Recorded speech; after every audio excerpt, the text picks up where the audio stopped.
Break के बाद एक बार फिर से आपका स्वागत है। आप देख रहे हैं टैक्स गुरु और आपके सवालों का जवाब देने के लिए हमारे साथ हैं जाने माने टैक्स एक्सपर्ट शरद कोहली साहब।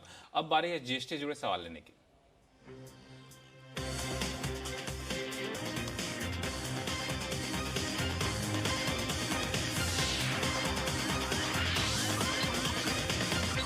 वडोदरा से हमारे साथ अंकित जी फोन लाइन पर जुड़ चुके हैं। अंकित जी नमस्कार। अंकित जी आवाज आ रही है मेरी? हाँ जी सर, बिल्कुल आ रही है। हाँ बताएं क्या सवाल है आपके पास? सर मेरा ऑफिस इक्विपमेंट की सप्लाई का काम है सर, जैसे कंप्यूटर, लैपटॉप, प्रिंटर और ऑफिस में ही सप्लाई है मेरी। और लास्ट ईयर मेरा टर्नओवर 5 करोड़ से ज्यादा हो गया था। अच्छा। तो अब मैंने अप्रैल से ई इनवॉइस जनरेट करने शुरू तो कर दिए, लेकिन उनमें मेरे अकाउंटेंट ने गलती कर दी है जनरेट करते हुए। अच्छा। तो कोई तरीका है जिनसे मैं उनको सही कर सकूँ, इनवॉइसेस जो गलतियां हो गई मेरे अकाउंट में? वो गलती क्या है वैसे बता सकते हैं कि नहीं? हाँ सर, वो अकाउंटेंट से हुई। मैं जरा उन्होंने मेरे को टेक्निकल कुछ गलती करती है। हाँ। क्या रास्ता है इनके पास?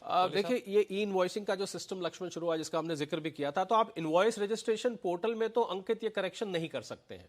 आपको ये करेक्शन जीएसटीआर 1 जब आप अपनी फाइल करेंगे उस समय कर सकते हैं। और अगर मान लीजिए आपने जीएसटीआर 1 भी फाइल कर दिया है तो आप जीएसटीआर 1 का जो अमेंडमेंट होता है उसको फाइल करके इस गलती को सुधार सकते हैं। और अपने अकाउंटेंट को बोलिए जरा ध्यान से काम किया करें, क्योंकि आपका भी काम बढ़ जाता है, आगे जो अकाउंटेंट का भी काम बढ़ जाता है, उनका खुद का भी काम बढ़ जाता है। और कल बार करेक्शन नहीं हो तो कई बार इसका नोटिस वगैरह और इसका मॉनिटरी इंपैक्ट भी हो सकता है। एक बार फिर से आप दोहरा दें हमारे दर्शकों के लिए, बाकी दर्शक के लिए भी समस्या रही हो, क्या कर सकते हैं? जी बिल्कुल। पहले तो आप इनवॉइस रजिस्ट्रेशन पोर्टल में इनवॉइस में करेक्शन तो नहीं कर सकते। जीएसटीआर 1 जब अपनी फाइल करते हैं उस फाइलिंग के टाइम आप उस मिस्टेक को ठीक कर सकते हैं। और मान लीजिए आप वो भी फाइल कर चुके हैं तो जीएसटीआर 1 की एक अमेंडमेंट की फैसिलिटी है, उस अमेंडमेंट के जरिए आप जीएसटीआर 1 को करेक्ट कर सकते। तो मुझे लगता है जीएसटी डिपार्टमेंट कई सारे मौके दे रहा है ऐसी गलतियां सुधारने के लिए। धीरे धीरे मैं देख रहा हूं कि इवॉल्व हो रहा है। और आपको जो जहां पर स्टबननेस थी, जहां पर था कि आप करेक्शन नहीं कर सकते, वहां फ्लेक्सिबिलिटी दिखाई देने को मिलती है। चलिए अंकित, जो उम्मीद करूंगा कि इसके जरिए, इस तरीके के जरिए आप अपनी गलती को सुधरवा सकते हैं और फिर आगे से शायद ऐसी गलती ना हो। ये भी आपके जो टैक्स अकाउंटेंट है उसका ख्याल रखेंगे। और टैक्स गुरु में फिलहाल इतना ही। कोहली साहब बहुत बहुत धन्यवाद सभी सवालों का जवाब देने के लिए। और आपके पास कोई भी सवाल हो तो आप हमें लिख भेजिए tax@moneycontrol.com पर। अपना सवाल लिखते वक्त अपना नाम और मोबाइल नंबर ना भूलें लिखना।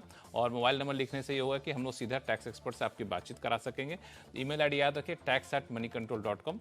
और फिलहाल के लिए इजाजत। देखते रहिए CNBC आवाज। नमस्कार।